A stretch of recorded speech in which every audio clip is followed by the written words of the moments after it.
L'objectif qui nous réunit à compter de ce jour, pour les prochaines semaines, pour les 3 prochains mois, est de définir une vision globale à moyen et long terme afin d'une part de faire du secteur de l'information et de la communication un levier stratégique dans le processus de consolidation de la démocratie pour le renforcement des valeurs de paix, d'unité et de solidarité nationale d'une part, et d'autre part de l'ériger en pôle économique à valeur ajoutée, pourvoyeur d'emplois non précaires. Je voudrais exprimer ma gratitude à l'ensemble de la corporation et des organisations qui la constituent pour l'honneur qui m'échoit de faire ce discours inaugural. Dans un pays où les compétences dans tous les secteurs font légion, j'y vois essentiellement un préjugé favorable. Mesdames, Messieurs, chers invités, chers consoeurs, chers confrères, cette maison de la presse où nous procédons aujourd'hui au lancement des assises des médias du Sénégal porte le nom d'un de nos aînés, de nos frères, amis, qui laissera à jamais son nom gravé dans les annales non seulement de la communication au Sénégal, mais de son évolution démocratique et de son développement économique. Babacar Touré a été un pionnier de tous les combats pour la défense des intérêts des acteurs du secteur médiatique et bien au-delà du Sénégal, en tant qu'éditeur, employeur, régulateur, non seulement audiovisuel, mais surtout social et politique. Une pensée pieuse et reconnaissante à lui et à tant d'autres qui restent dans nos mémoires et nos cœurs. Mesdames, Messieurs, chers confrères, chers consoeurs, c'est une lapalissade de constater et de dire que l'espace médiatique mondial est en totale et permanente mutation. L'Afrique n'échappe pas aux tendances marquantes de cet environnement médiatique international, caractérisé notamment par le passage du monopole à la libéralisation, organisée ou pas, le passage de l'unicité à la multiplicité des supports, ainsi qu'à leur convergence numérique. Le passage du national au transnational global, délocalisé et de proximité avec la VOD, la TNT, la DAB. La prédominance progressive de l'usage d'Internet et des réseaux sociaux. À travers tout le continent se dessine une nouvelle configuration médiatique, à la faveur d'une combinaison de divers facteurs. Les innovations technologiques, l'éclatement des frontières géographiques, les effets des processus démocratiques, l'évolution de l'environnement institutionnel, l'émergence de nouveaux acteurs de divers backgrounds, motivations, horizons, à la fois consommateurs et fournisseurs de contenu, la mise en place d'institutions de régulation, d'autorégulation, mais aussi et surtout de formation. Depuis Windhoek en 1991 et le colloque de radio de Bamako en 1993, qui sont les repères parmi les plus significatifs, beaucoup d'eau a coulé sous les ponts et beaucoup de ponts ont été établis. Plus d'une décennie après ces initiatives, le pluralisme des journaux et le pluralisme radiophonique, et aujourd'hui électronique et télévisuel, sont consacrés dans la plupart des États. Les quelques 1000 chaînes ou signaux de télévision, les milliers de quotidiens, les milliers d'hebdomadaires, les milliers de sites, blogs, comptes, plateformes, portails, tout format et toute nature du continent l'illustrent éloquemment. Les centaines de chaînes sur satellite et sur la TNT ont fini de démontrer l'accession de l'Afrique à la citoyenneté multimédia universelle. En effet, à côté des acteurs traditionnels du service public, de nouveaux acteurs sont entrés dans les foyers, faisant une irruption. Autorisés, non autorisés, non organisés, non transparentes, quelquefois ou presque toujours tolérées, instaurant de nouvelles habitudes de consommation, mettant sur le fait accompli les organes chargés de la régulation du secteur. En tout état de cause, l'impréparation à une situation nouvelle semble être, à quelques exceptions près, le dénominateur commun. En dernière analyse, le degré d'ouverture démocratique d'un pays conditionne le niveau de libéralisation des médias qui n'échappe pas au contexte démocratique global d'un pays déterminé. Tout cela a des incidences sur l'organisation des médias. C'est ainsi que force est de constater la multiplication des acteurs, organes et supports, la variété des situations et statuts juridiques et réglementaires qui ne sont pas forcément synonymes d'indépendance accrue, de viabilité, de professionnalisme. Aujourd'hui, au Sénégal, ces tendances marquantes sont traduites concrètement par l'émergence de nouveaux acteurs et supports, la multiplication des initiatives, projets et programmes médiatiques, publics et privés, nationaux, régionaux et internationaux, accessibles à portée de doigt, j'allais dire de smartphone. Cette nouvelle donne a rendu plus visible et fondamental le rôle des médias dans la consolidation de l'état de droit, de la démocratie et du développement. Elle s'est accompagnée d'un cortège de risques, de pratiques et activités en contradiction avec les impératifs du professionnalisme. L'accroissement et la diversité de l'offre médiatique au Sénégal ont impulsé la redynamisation du mouvement associatif au sein de la corporation. Ainsi, pour mieux faire face aux défis auxquels elles sont confrontées, ces organisations fêtières ont mis sur pied en 2016 un cadre unitaire d'action dénommé Coordination des associations de presse CAP, qui est la maîtresse d'œuvre de ces assises.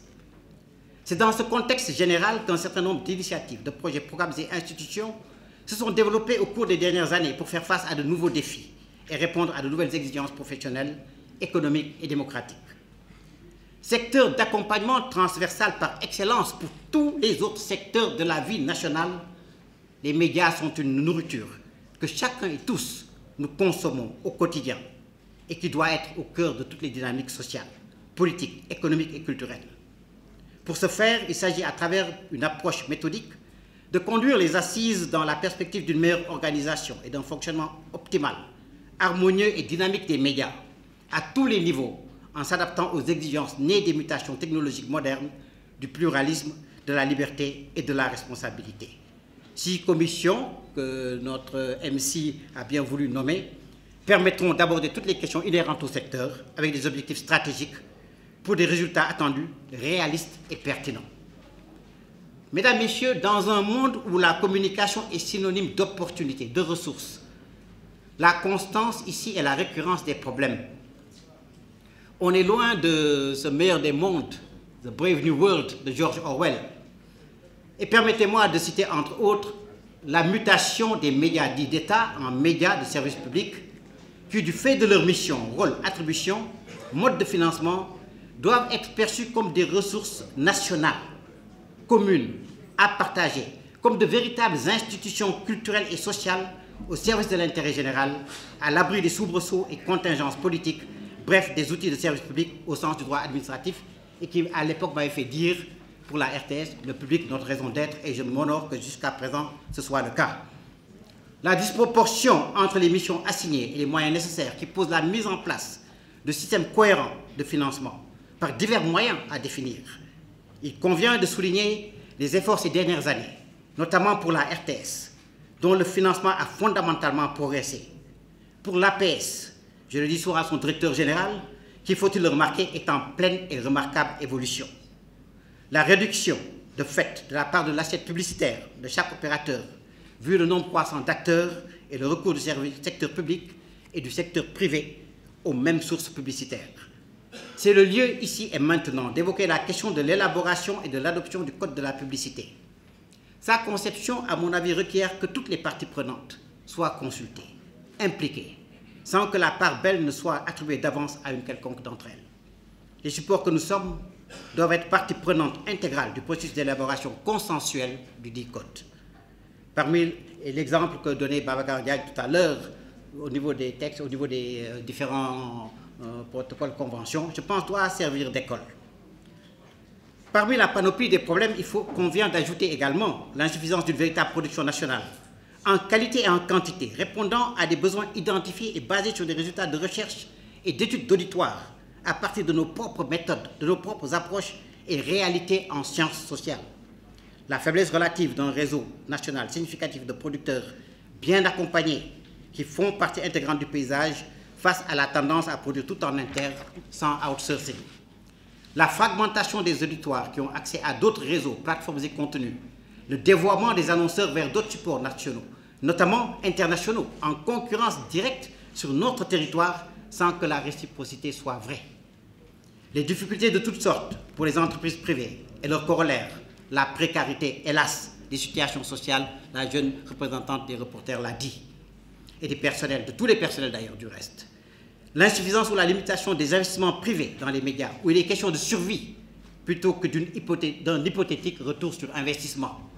La nécessité de renforcement des mécanismes et structures d'appui public direct et indirect, notamment les prérogatives du Fonds d'appui au développement de la presse et la représentation en son sein.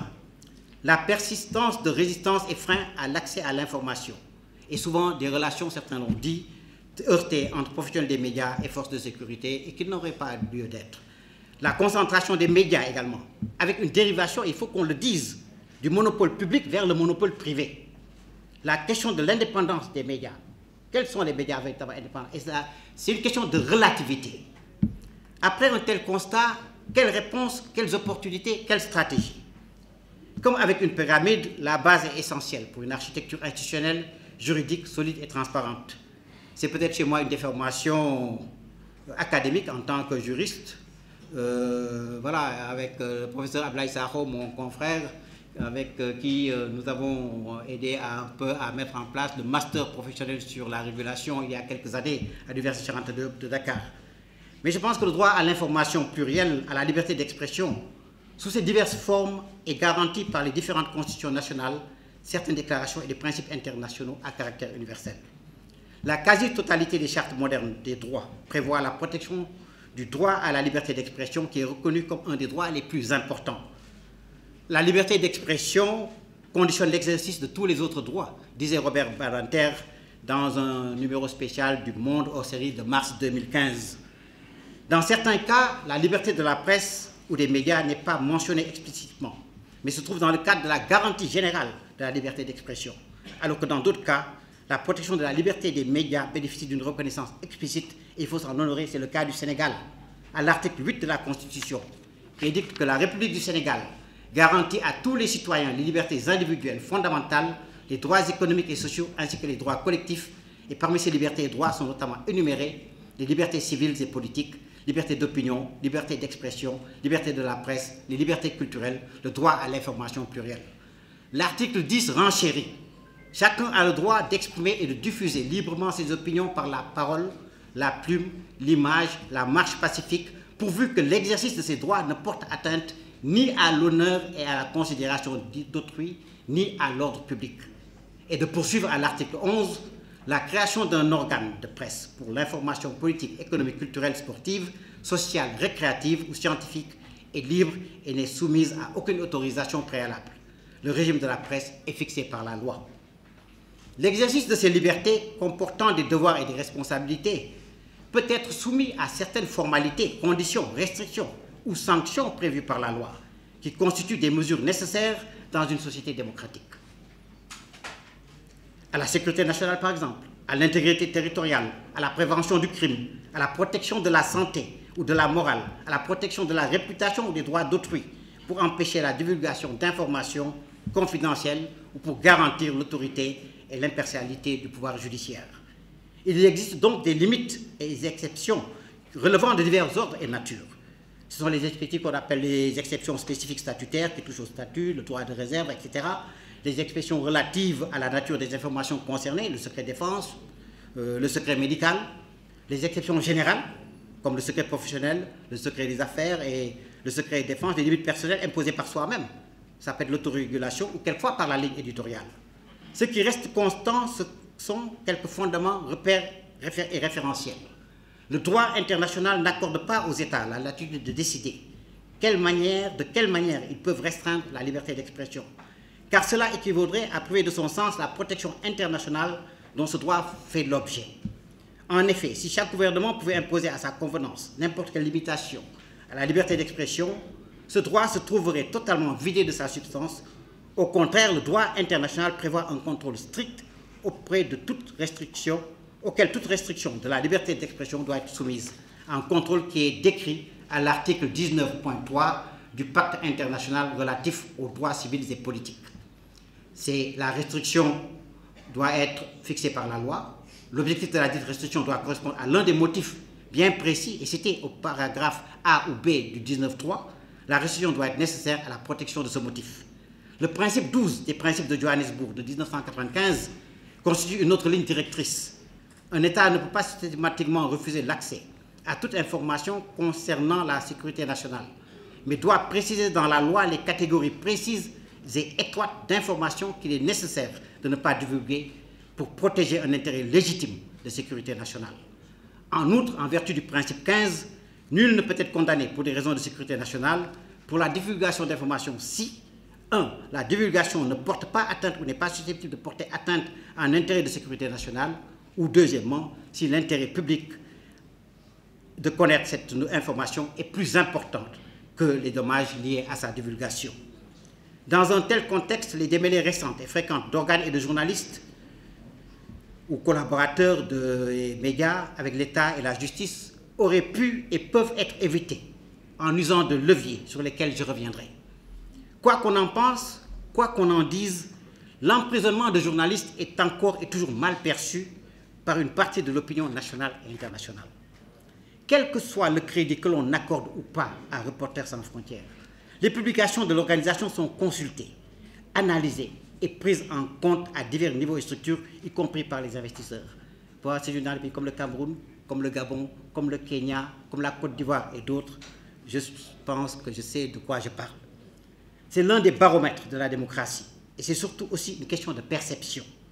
Les suspensions d'organes, les procès, condamnations, arrestations de journalistes sont perçues comme autant de restrictions à la liberté d'expression, quels qu'en soient les motifs.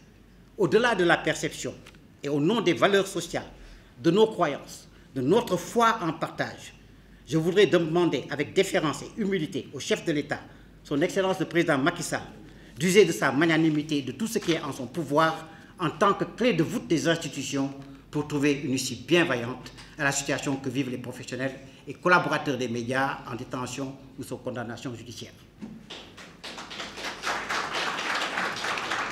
Mais comment, une fois qu'on demande cela, comment anticiper et éviter ces situations?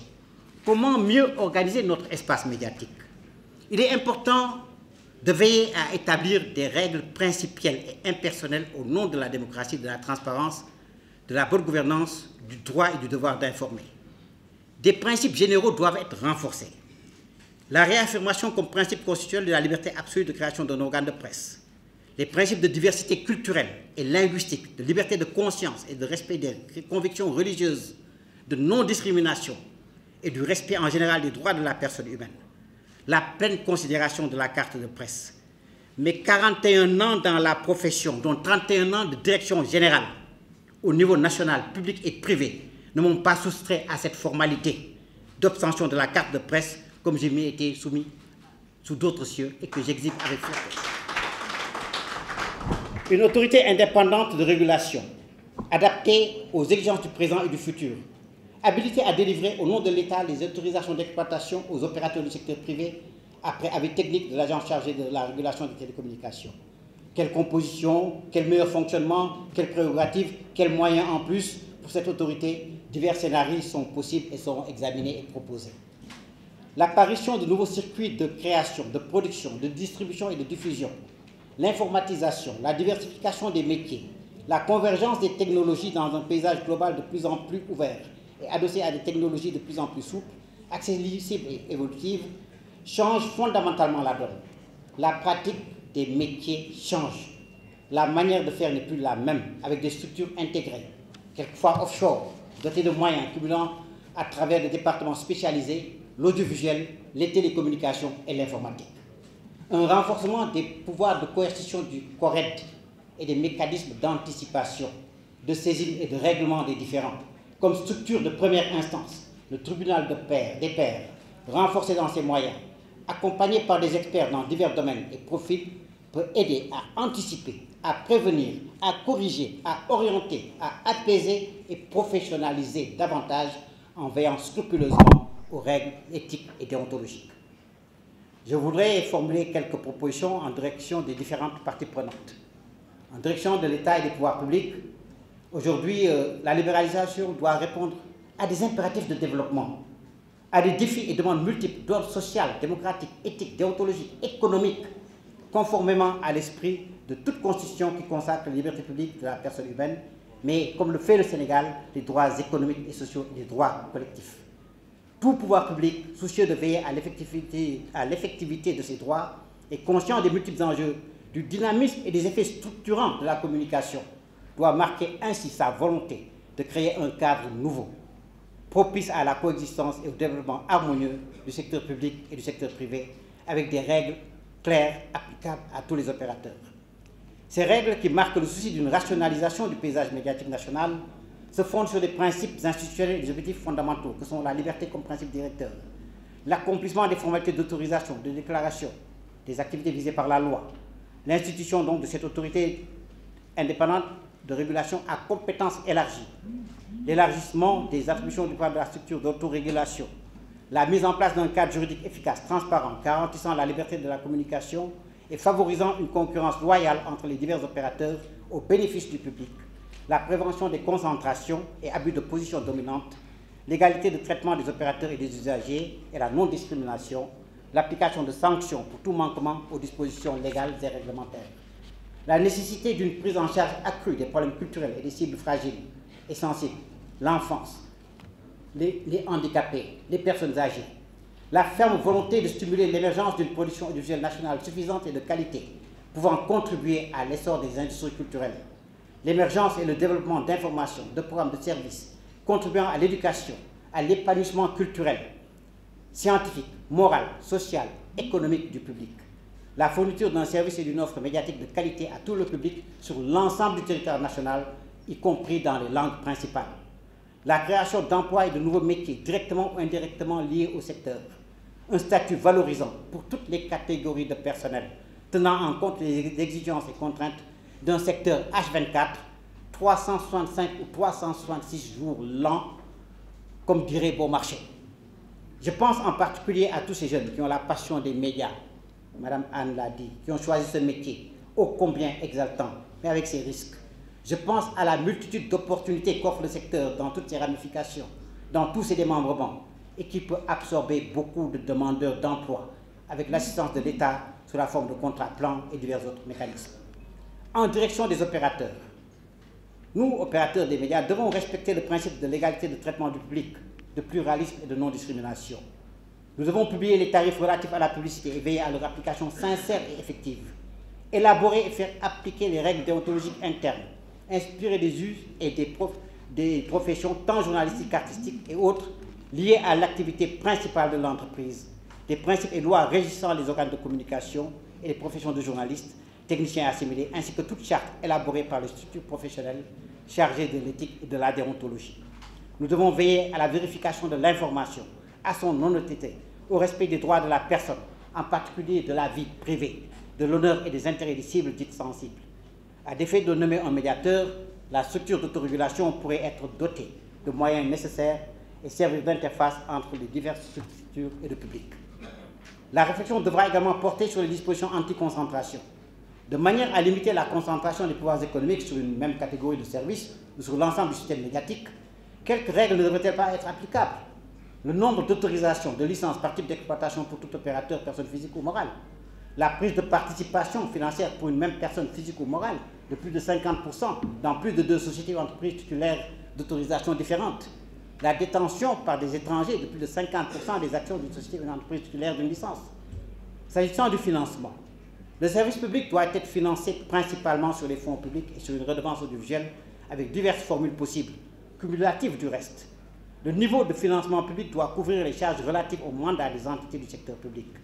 Une telle disposition permettrait de déterminer des quotas de financement public et de recettes publicitaires classiques et revenus divers. Un juste équilibre doit être trouvé entre le droit du secteur public à ouvrir ses espaces, à générer des revenus publicitaires et l'objectif de renforcement des moyens du secteur privé qui accomplit également des missions de service public. La période du Covid le démontre aisément. Concernant les dispositions relatives à l'information, l'opérateur audiovisuel titulaire d'une licence doit assurer l'honnêteté et le pluralisme de l'information.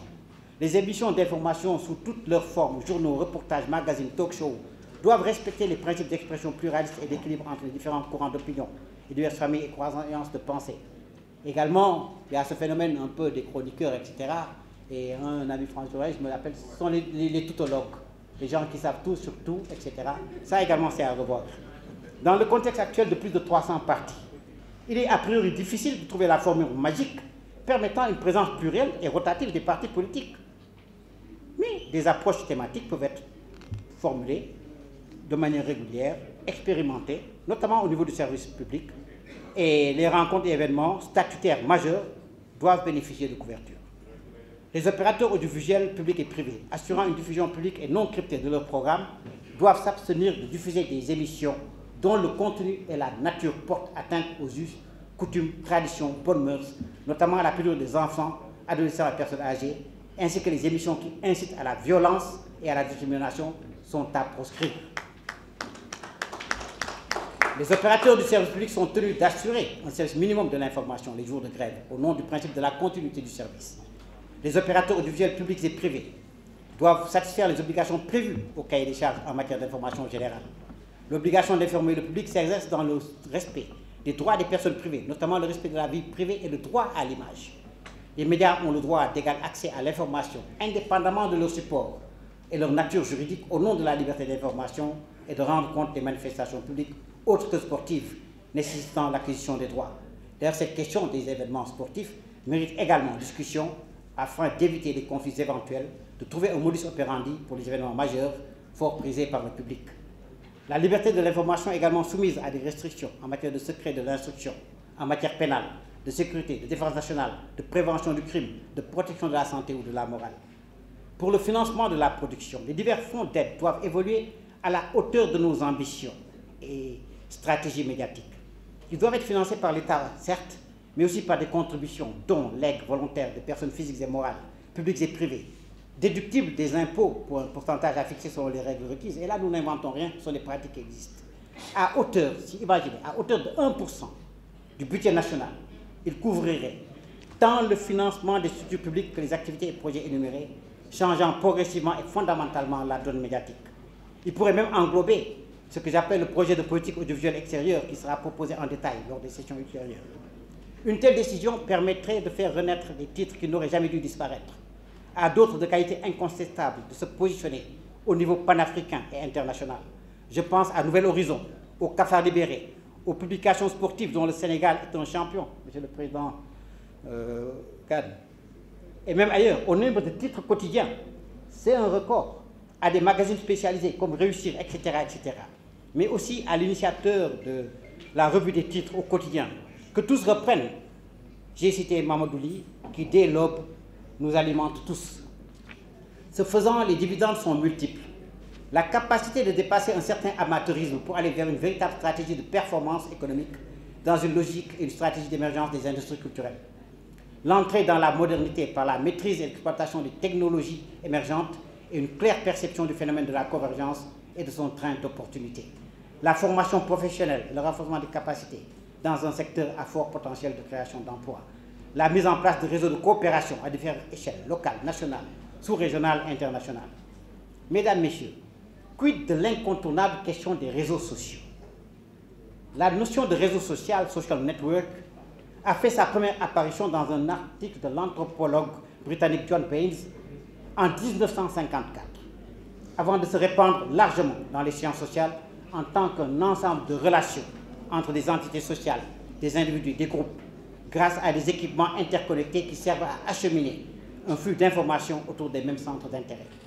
Ces médias alternatifs, il faut le dire, sont ancrés, incrustés dans le paysage médiatique à la faveur de la culture numérique d'une population africaine dont 77% ont 35 ans et moins. Même les médias classiques s'y adaptent et y développent des contenus et nouveaux formats médiatiques. L'écran est devenu portatif, mobile, smart, intelligent. Dominique Bolton, qui est très connu dans la communication, et lui le pigeon, le présageait à la fin des années 70 dans un texte pratiquement prémonitoire déplorant les insuffisances prospectives des entreprises de presse en France. C'est le règne de l'information en ligne, citoyenne, participative, caractéristique d'un nouvel écosystème qui amuse, qui dérange, avec ses activistes, ses dissidents, son caractère personnalisé, participatif et partagé. Il faut prendre fait et conscience qu'aujourd'hui, il est possible d'utiliser et de créer l'information partout et tout le temps, avec des appareils mobiles et puissants permettant de breaking news, l'immédiateté de traitement des informations par des journalistes, entre guillemets, nomades, que sont potentiellement tous les détenteurs de smartphones. WhatsApp, Facebook, Twitter, YouTube, TikTok, Instagram, que sais-je encore, sont devenus le point de convergence de publics avides d'actualité, d'informations, de rumeurs, de sensationnels, de buzz, avec son lot de fake news. Ibrahima Sané, au sens anglais du terme, c'est truqué plutôt que false, faux.